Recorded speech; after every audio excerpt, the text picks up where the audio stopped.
আমার সালাম গ্রহণ করবেন।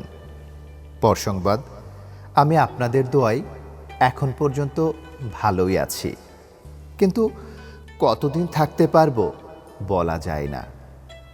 বাংলা আমাকে বাঁচাতে যে ভূমিতে আপনি আমাকে জন্ম দিয়েছেন, যে ভাষায় কথা বলতে শিখিয়েছেন, সেই ভাষাকে, সেই জন্মভূমিকে রক্ষা করতে হলে আমার মতো অনেক জিন্নার প্রাণ দিতে হবে।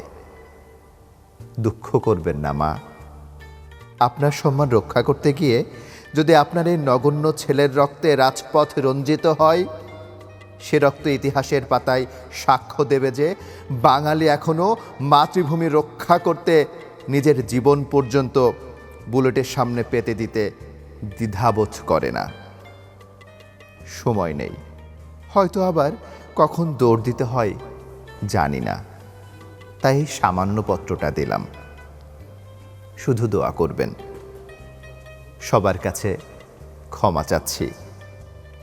মা, যদি সত্যি আমরা এই পবিত্র জন্মভূমি থেকে ইংরেজ বেনিয়াদের মতো পাঞ্জাবি গুন্ডাদের তাড়িয়ে এদেশকে মুক্ত করতে পারি, তবে হয়তো আবার আপনার সঙ্গে দেখা হবে। বিদায় নিচ্ছি মা, ক্ষুদিরামের মতো বিদায় দাও। যাবার বেলায় সালাম। মা, মাগো, যাচ্ছি মা। ইতি জিন্না।